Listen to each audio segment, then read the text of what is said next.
Hello, I'm Jay, owner of Volunteer Audio. I get a lot of people asking me, how can I increase the audio and make it better on my Harley without breaking the bank?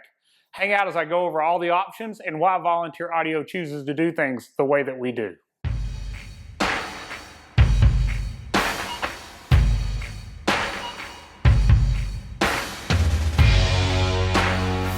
All right, so first I want to talk about what the problem is before I show you the solution. So the factory Harley audio system has these very low quality, they're actually a 5 1/4 inch speaker stuck in a 6 1/2 inch hole. Very low quality speakers. They're very efficient, meaning that they're loud for what they are because they're designed to work off very, very low power. Now the factory radio, because of that, is very, very low power. You've got roughly 15 watts of RMS power per channel on the stock radio. It has a really strange EQ. It's got way too much bass to try to make these cheap speakers sound better, and that EQ in most cases actually changes when the bike's running. So the problem is we don't have enough power and we've got really low quality speakers. So people want to ask me, how can I upgrade my audio and how can I do it without spending a lot of money? The first thing they think is, I'll put better speakers in it. Now the problem is, it's really hard to get a speaker more efficient than this 2 ohm factory speaker. Most likely you're gonna buy a better quality speaker, and even if it's efficient, it's gonna require more RMS wattage, a lot more. Most of them are 75 to 100 watts RMS, where the stock speaker is designed to work on 15. So you buy the better speaker, and maybe you get a little more clarity out of it, but you don't get the volume increase that you need to be able to hear it clearly. So you're gonna ask the forums, and you're asked the groups, what's the best thing to do? And you're going to get 100 different answers. And I'm not going to tell you that all of them are wrong, but I'm telling you there's a lot of misinformation out there on how to properly update your factory system. One major thing is flashing the radio. We always recommend at Volunteer Audio that if you're using the stock radio, whether that be the GT radio or the GTS radio or the 4.3 inch screen radio, you have to flash that stock radio. And we use a boom 6 speaker 2 amp flash. Now there's going to be people tell you use the Rockford flash, use the Sounds flash, use some other flash. The fact is there's about 20 different flashes.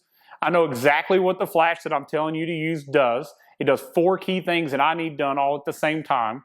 And it works extremely well on flattening that EQ. So the first thing it does is it does flatten the EQ. So this huge bass increase we have about 60 hertz on the stock flash or the stock EQ is corrected. Simultaneously, it's going to turn on our rear speakers. It's also going to make the EQ where it no longer changes when the bike is running, and it attenuates the radio down enough that most aftermarket amps are very happy with a high level input, and we're not overpowering the input of the amplifier. If you send too much signal into the amp, you're going to clip on the input side before you ever get to adjusting your gains. So there'll be a lot of people that want to just sell you, maybe it's a cheap line output converter, and they're wanting you to hook it to the front speakers, and they're going to call it a line leveler. They didn't fix the EQ problem, they didn't turn on the rear speakers, and they didn't make it where the EQ doesn't change when it's running. All they did was attenuate that signal down with this line output converter. The issue with line output converters also is it brings the signal too far down. This is going to bring it down to maybe 1 volt. If you send 1 volt into an amplifier, it's having to amplify far more to get up to the volume you need. While you're down at that low signal, you're also going to pick up more floor noise, noise from LED headlights, noise from the electrical system in your bike. We've seen wideband and narrowband O2 sensor wiring harnesses emit noise. There's so many things that make noise in a Harley, and we don't want to pick that up in our wiring to our radio, because then we're going to amplify it, and normally we're putting speakers with these super tweeters, and you're going to get all this whine and things that are just unbearable.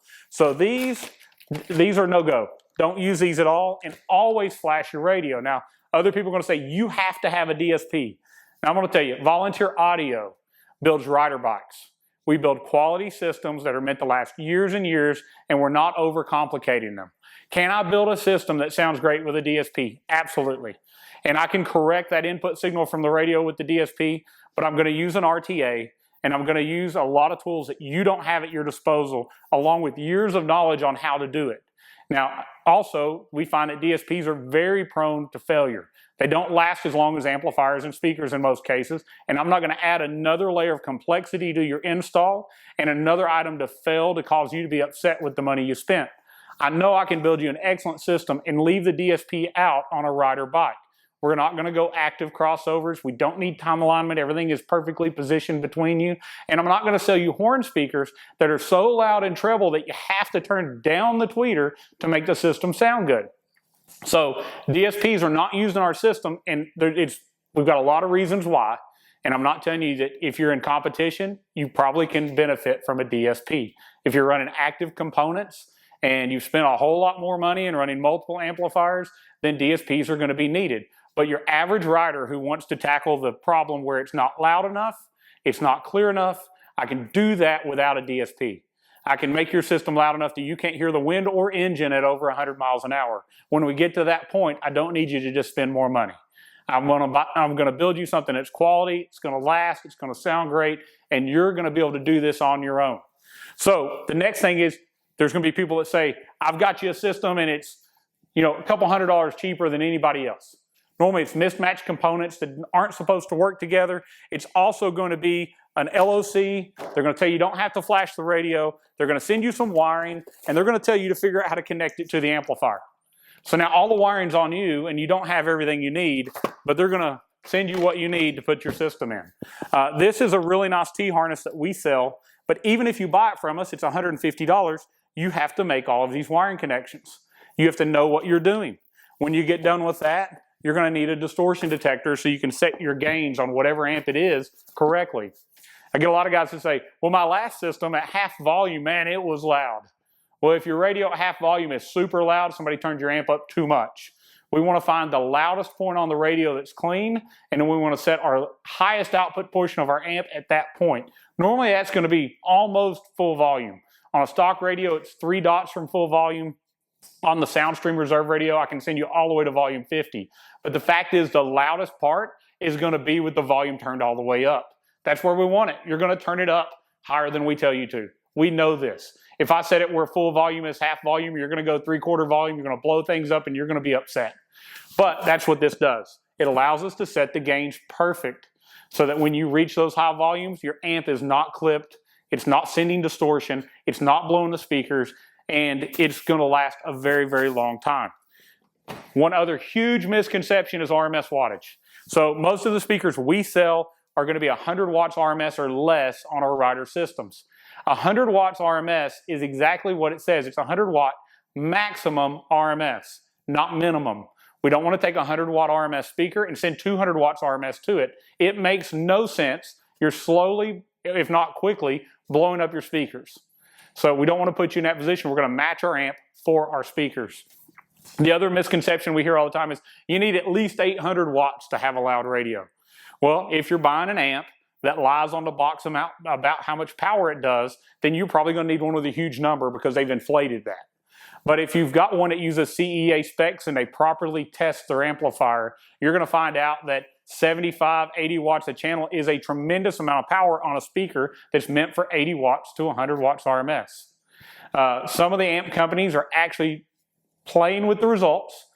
They're testing in ways that aren't certified results to put huge numbers on the box just to talk you into buying their amplifier. Probably the largest, well-known, most sold amp. It's a little small amp everybody says to buy. I know for a fact they only test one of their output channels. So it's a 4-channel amp. They're only checking one speaker. They bump the input voltage to the battery voltage way up, 17, 18 volts. They play one frequency on it, and they don't care about distortion. Whatever that big number is, that's what gets slapped in the specs. Hertz is our company that we've chose to use for amps. We've also got one coming from Precision Power. We've got some other amplifier choices coming. But the reason we've chosen to use this Hertz amp, the testing is sound. They use voltage that would be in your bike, 14 volts to check out the power of the amp. At less than 1% distortion, checking all the channels at one time on music. Actually, it's on pink noise, but it's all the frequencies at once. So their number may seem low compared to some other amps you look at, but understand there are many ways of checking wattage, and most companies are going to give you an inflated number, especially when they're not a well-known brand or a top brand, just to move more boxes. All right, so the solution is not, in my opinion, to send you an amp and a bunch of wiring, and I hope you can figure it out. And I'm not going to hope that you have a distortion detector and you've bought all these tools. If you did that, you probably own an audio shop and you're not calling me to begin with. So at Volunteer Audio, we've got the solution. Hold on, let me set up for that. All right, so here's the solution. I built a bunch of packages that are on volunteeraudio.com, and they're built specifically for the kind of bike you ride. They're built specifically for the radio you're using, and I'm trying to make sure this is the easiest thing you've ever put in. On top of that, we have many YouTube videos where I step-by-step show you how to install, whether it be the radio, the speakers, the amp, and so on, so that it's like I'm there with you, walking you through the install. But let me show you what we've done that is so different than everybody else. I don't want to talk other people down. I want to talk us up and show you why we're different. So this is the Hertz amplifier I just talked about that we normally use. If you buy it from us, it's going to come just like you see it here. The harness is already pre-wired. Everything's military spliced, heat shrunk, wrapped in Tessa tape. It looks like a factory harness. It plugs right in. This plugs into the factory radio. The factory radio connector plugs into this connector, and we're connected to the radio. You run power and ground back to the battery and plug this amp turn-on wire right into a factory port that's in the fairing. There's no wiring that you have to do. You know, just a minute ago I talked about needing a distortion detector to set up an amp properly. We do that here before it ever ships to you. So the settings on the end of the amp, they're already set. The gain's set. The high-pass filters are set for the speaker we're sending you, and everything is pre-done, so you don't have to have a degree in audio engineering to install this. All you have to do is follow our instructions. If it's a Road Glide, it's going to be mounted to a Road Glide amp plate that goes under the radio and bolts like factory.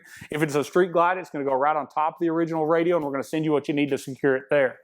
But let's show the other solution. So that's for factory radio. If you bought the new SoundStream Reserve radio, maybe you wanted Apple CarPlay and Android Auto, you wanted it to look like the GTS radio, and you wanted Bluetooth that connected a lot faster than your old GT radio or your 4.3, or if you just wanted all the EQ ability it has, we built an amp just for that.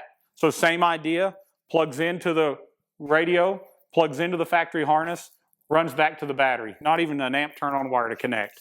So easy. Same thing, we're going to have your gains and filters pre-set up for this radio. So whether it's a factory radio or this aftermarket SoundStream Reserve radio, we've made the amp as easy as possible. And every solution we introduce moving forward will be the same way. So let's talk speakers. Your factory speaker was tiny.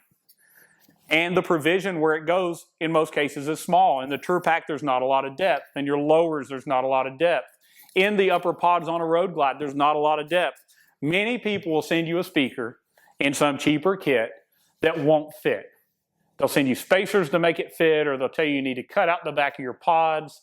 There's no reason in doing that. There are great speakers that drop in and fit that are also waterproof. Keep in mind, when they send you a speaker that doesn't fit, it wasn't built for a Harley. It wasn't built for the abuse of a Harley, and it wasn't built for the water that you're most likely going to get in. Even fair weather riders leave on a pretty day and get caught in a rainstorm. So we know that, and we're going to stand behind our products, and we're going to sell you something that's meant for exactly what you're doing. So the number one most common kits we sell are going to have precision power speakers, Infinity Kappa Perfect speakers, or Hertz Neo speakers. These speakers are all built for Harley. They have neodymium magnets, so the back is smaller. They're all going to fit in your Tour Pack, your lowers, or your uppers with no modification. Every one of these companies has a matching 6x9 that's waterproof to go in your lids. And we've got the cut kits and everything it takes if you want to add those to your bike and make this very easy and seamless. They're all rated in the power that our amp is. This isn't a mismatched system to hit a price point. You'll find a cheaper kit somewhere. If you're looking for cheap, you're probably not going to buy it from us. If you're looking for an awesome value on a great kit that lasts a long time and sounds amazing, we have it right here. And don't forget, you don't have to cut a single wire in the bike. So I've got a Road Glide here we're fixing to look at. I'm going to show you the system that was put in it. It's a simple 2-speaker system, but understand it's brand new. It's under warranty. And even if it's not under warranty, who wants to cut up a factory harness just to install a system? So everything is designed where we don't void warranties and we don't alter the bike. And if you ever get in there and you look at it again, it looks like a professional did it, even if you do it yourself, because a professional did wire it. We did set it up. We made it the best it could be before we send it to you. So if you go to volunteeraudio.com, you go to our motorcycle section of our website, and you look at our complete audio kits. It's going to ask you the year of your bike. It's going to ask you the style fairing you have, and it's going to show you each one of these kits. They're super easy to find. They're very easy to install. And don't forget, when you go to do the install, you can call me. I talk to people every day that have questions. We walk them right through what it is, and I love getting the emails and the texts and the videos later of how awesome it is and how happy they are. So if you're looking for quality, Volunteer Audio builds quality. I'm not going to send you random parts and hope you can figure out how to put them together. So let's check out this Road Glide we built. And this has our Hertz Stage 2. We'll do a little listen test to it and show you just how much better it is in stock. All right, so I want to show you this. This is exactly what we love to do and love to build. This is a brand new 2022 Road Glide. It is absolutely immaculate. It's perfect, and it should be because it's only got 64 miles on it. The owner bought it, drove it here, and had us do this upgrade. So immediately he knew the sound wasn't good enough. I mean, all you got to do is go on your first ride and you realize when the wind's blowing and you're 60, 70 mile an hour, you can't hear it any longer. He has future plans. We're going to put a tour pack on it. We're going to run rear speakers. The beauty of the Volunteer Audio kits that use our Hertz amps is they're 4-channel amps. But when we use 4-ohm speakers, we can run up to 8 speakers. So this was just a 2-speaker install. We took out those stock speakers. This got Hertz SX165 Neos. But we went ahead and ran a backbone harness to the back. So when he gets his tour pack on, we can simply plug into there and have those rear speakers. That same backbone could run lids if that's what you wanted to do. But I wanted to give you a quick listen. We got to use copyright-free music. I know you're over it. I'm over it too. But if you know somebody famous that has good music, have them okay me to use it, and we won't have to listen to this. But let's turn it up, and I'm going to give you a quick listen to how loud and how clear it is.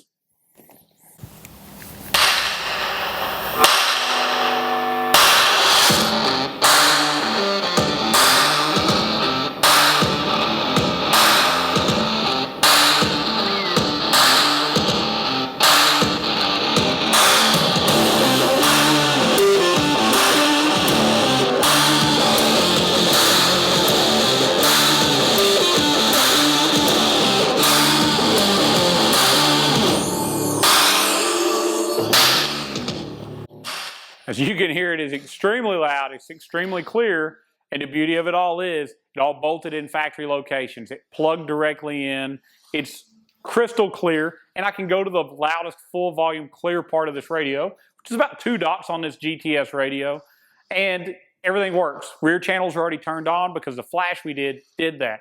EQ's been corrected.